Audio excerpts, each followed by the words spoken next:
ಮೆಚ್ಚಿಸ್ಲಿಕ್ಕೆ ಪ್ರೀತಿ ಮಾಡುವಂತ ವ್ಯಕ್ತಿಗಳ ಲಕ್ಷಣನ ಇವತ್ತಿನ ವಿಡಿಯೋದಲ್ಲಿ ನೋಡೋಣ. ಸೊ ಎಷ್ಟೋ ಜನ ಮೆಚ್ಚಿಸ್ಲಿಕ್ಕೆ ಅಂತಾನೂ ಪ್ರೀತಿ ಮಾಡ್ತಾರೆ. ಸೊ ಲೈಕ್ ಅದರಲ್ಲಿ ಒಳ್ಳೆ ಪರ್ಪಸ್ ಅಂತೂ ಇರೋದೇ ಇಲ್ಲ. ಮೆಚ್ಚಿಸ್ಲಿಕ್ಕೆ ಅಂತ ಯಾರು ಪ್ರೀತಿ ಮಾಡ್ತಾರಲ್ಲ, ಸೊ ಆ ವ್ಯಕ್ತಿಗಳಲ್ಲಿ ಐ ಥಿಂಕ್ ನನ್ನ ಪ್ರಕಾರ ವೆರಿ ಶಾರ್ಟ್ ಪೀರಿಯಡ್ ಆಫ್ ಒಂದು ಇಂಟೆನ್ಷನ್ ಇರುತ್ತೆ. ಓಕೆ, ಸೊ ಏನು ಅಂತ ನೋಡೋಣ. ಅದಕ್ಕಿಂತ ಮುಂಚೆ ಅವ್ರ ಚಾನಲ್ ಹೊಸಬರಾಗಿದ್ರೆ ಇದೇ ಥರದ ವಿಡಿಯೋಗಳು ಬೇಕು ಅಂತಂದ್ರೆ ಸೊ ದಯವಿಟ್ಟು ಸಬ್ಸ್ಕ್ರೈಬ್ ಮಾಡಿ, ಸಪೋರ್ಟ್ ಮಾಡಿ. ಆ್ಯಂಡ್ ಕೌನ್ಸಿಲಿಂಗ್ ಬೇಕು, ಮಾತಾಡಬೇಕು ನಮ್ಮೊಟ್ಟಿಗೆ ರಿಲೇಷನ್ಶಿಪ್ ಮೇಲೆ ಅಂತ ಹೇಳಿದ್ರೆ ಸೊ ವಾಟ್ಸಪ್ ಮಾಡಿ, ನಂಬರ್ ಕೊಟ್ಟಿರ್ತೀನಿ. ಸೊ ಕಾಲು ಕೂಡ ಮಾಡ್ಬೋದು, ಬಟ್ ಸಮ್ಟೈಮ್ಸ್ ಪಿಕ್ ಮಾಡಿರಲ್ಲ. ಸೊ ವಾಟ್ಸಪ್ ಮಾಡಿಬಿಟ್ಟು ನೀವು ಟೆಕ್ಸ್ಟ್ ಮಾಡ್ಬೋದು. ಓಕೆ, ಆ್ಯಂಡ್ ವಿಡಿಯೋ ಕೊನೆ ತನಕ ನೋಡಿದ್ರೆ ನಿಮಗೊಂದು ಕ್ಲಾರಿಟಿ ಸಿಗೋದು. ಯಾರು ಜಸ್ಟ್ ಫಾರ್ ಓನ್ಲಿ ಮೆಚ್ಚೋಕೆ, ನಿಮ್ಮನ್ನು ಇಂಪ್ರೆಸ್ ಮಾಡೋಕೆ ಪ್ರೀತಿ ಇಂಪ್ರೆಸ್ ಮಾಡಿ ಲೈಕ್ ಇಂಟೆನ್ಷನ್ ರಾಂಗ್ ಇರುತ್ತಲ್ಲ, ಆ ವ್ಯಕ್ತಿಗಳ ಲಕ್ಷಣ ನೋಡೋಣ. ಏನು ಅಂದರೆ ಆಲ್ವೇಸ್ ಲೈಕ್ ಸುಳ್ಳು ಹೇಳಿ ಬಿಲ್ಡಪ್ ಕೊಡುವಂಥ ವ್ಯಕ್ತಿತ್ವ ಇರುತ್ತೆ.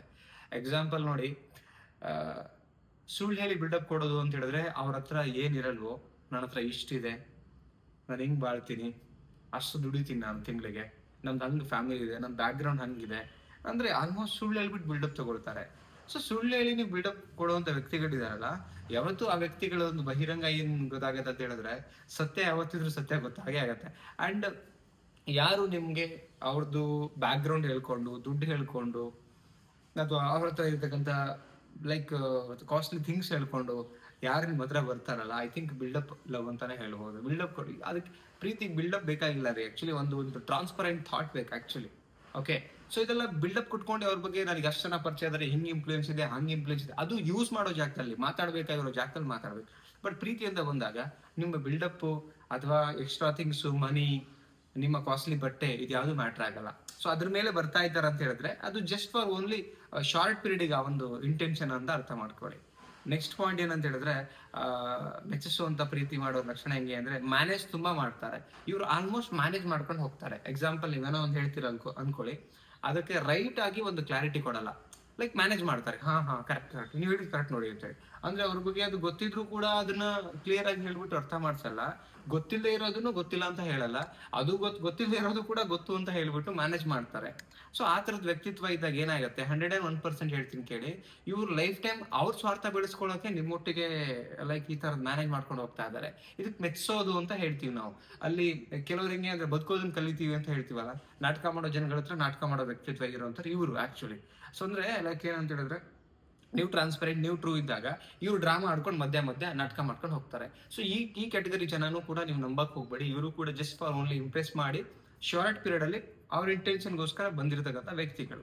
ನೆಕ್ಸ್ಟ್ ಪಾಯಿಂಟ್ ಏನು, ಬೇರೆಯವ್ರ ಹತ್ರ ಅವ್ರ ಬಗ್ಗೆ ನಿಮ್ಮ ಹತ್ರ ಹೇಳಿಸ್ತಿರ್ತಾರೆ, ಆ ವ್ಯಕ್ತಿನೂ ಹಿಂಗ್ ಕಣಪ್ಪ, ತುಂಬಾ ಹೆಸರಿದೆ, ತುಂಬಾ ಒಳ್ಳೆ ಮನುಷ್ಯ, ಅಂಡ್ ಅಷ್ಟು ಆಸ್ತಿ ಇದೆ ಅವ್ರದ್ದು, ಹಿಂಗಿದೆ ಹಂಗಿದೆ, ಒಳ್ಳೆ ಕ್ಯಾರೆಕ್ಟರ್ ಇದೆ ಅವ್ರ ಹತ್ರ, ಜನಗಳಿಗೆ ಸಂಪಾದನೆ ಮಾಡವ್ರೆ. ಇದನ್ನ ಬೇರೆಯವ್ರ ಕಡೆಯಿಂದ ಹೇಳ್ಸೋದು ಆಕ್ಚುಲಿ ಇನ್ನೊಬ್ರಿಗೆ ಇನ್ಫ್ಲೂಯೆನ್ಸ್ ಮಾಡಿ ಮನಸ್ಸು ಕರಗಿಸುವಂತ ಕೆಲಸ ಮಾಡ್ತಿರ್ತಾರೆ. ಸೊ ಆಲ್ವೇಸ್ ಎಲ್ಲ ಟೈಮಲ್ಲೂ ಕೂಡ, ಎಲ್ಲಾ ವಿಚಾರದಲ್ಲೂ ಕೂಡ.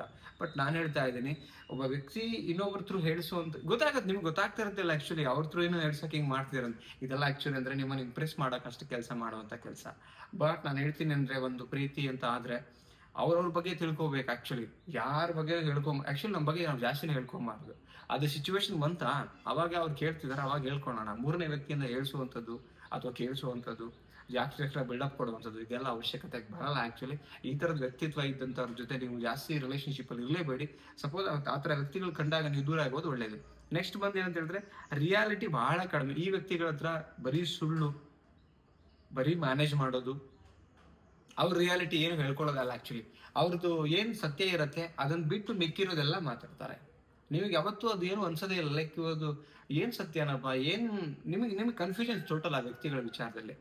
ನಾವು ಸಣ್ಣ ಚಪ್ರ ಮನೆ ಇದೆಯಾ ಅದನ್ನೇ ಹೇಳ್ಕೋಬೇಕು, ನಮ್ಮ ಪರಿಸ್ಥಿತಿ ಏನಿದೆಯಾ ಅದೇ ಹೇಳ್ಕೋಬೇಕು ಅನ್ಸಿದ್ರೆ ಅವ್ರು ಕೇಳಿದಾಗ ಅದನ್ನೇ ಹೇಳ್ಕೋಬೇಕು. ಇಲ್ದೇ ಇರೋದೆಲ್ಲ ಹೇಳ್ಕೊಂಡು ಅವ್ರನ್ನ ಇಂಪ್ರೆಸ್ ಮಾಡಿ ಅದಾದ್ಮೇಲೆ ಸತ್ಯ ಗೊತ್ತಾದಾಗ ನಿಮ್ಮ ವ್ಯಕ್ತಿತ್ವನೇ ಹೊರಟೋಗುತ್ತೆ, ನಿಮ್ಮೊಟ್ಟಿಗೆ ಅವ್ರು ನಿಲ್ಲೋದು ಇಲ್ಲ. ಲೈಕ್ ಈ ತರದ ಕ್ಯಾಟಗರಿ ಇರ್ತಕ್ಕಂಥ ಜನಗಳು ನಿಮ್ಮ ಅಕ್ಕಪಕ್ಕದಲ್ಲಿ ಅಥವಾ ನಿಮ್ಗೆ ಯಾರಾದ್ರೂ ರಿಕ್ವೆಸ್ಟ್ ಮಾಡಕ್ ಬಂದ್ರೆ ಅವರಿಂದ ದೂರ ಇರಿ. ಓಕೆ, ಈ ತರದ ಬೋಗಸ್ ಲೈಫ್ ಬೇಕಾಗಿಲ್ಲ ಆಕ್ಚುಲಿ. ಇರೋದು ಟ್ರಾನ್ಸ್ಪರೆಂಟು, ಇರೋದು 4 ದಿನ. ಸೊ ಟ್ರಾನ್ಸ್ಪರೆಂಟ್ ಆಗಿ ಇರಬೇಕು ಅಂತ ನನ್ನ ವೈಯಕ್ತಿಕವಾಗಿ ಒಂದು ಅಭಿಪ್ರಾಯ. ಸೊ ನಿಮಗೇನು ಅನಿಸ್ತು ಅದನ್ನ ಕಮೆಂಟ್ ಮಾಡಿ ತಿಳಿಸಿ. ಆ್ಯಂಡ್ ಇಷ್ಟ ಆದರೆ ಒಂದು ಲೈಕ್ ಮಾಡಿ, ಎಲ್ರಿಗೂ ಶೇರ್ ಮಾಡಿ. ಕೌನ್ಸಿಲಿಂಗ್ ಬೇಕಾ, ಸ್ಕ್ರೀನ್ ಮೇಲೆ ನಂಬರ್ ಕೊಟ್ಟಿರ್ತೀನಿ, ವಾಟ್ಸಪ್ ಮಾಡಿ ಅಂತ ಹೇಳ್ತಾ, ಫೀಸ್ ಇರುತ್ತೆ, ಕೌನ್ಸಿಲಿಂಗ್ ಫ್ರೀ ಇರಲ್ಲ. ಮತ್ತೊಂದು ಟಾಪಿಕಲ್ಲಿ ಸಿಗೋಣ. Thank you so much. ನಮಸ್ತೆ.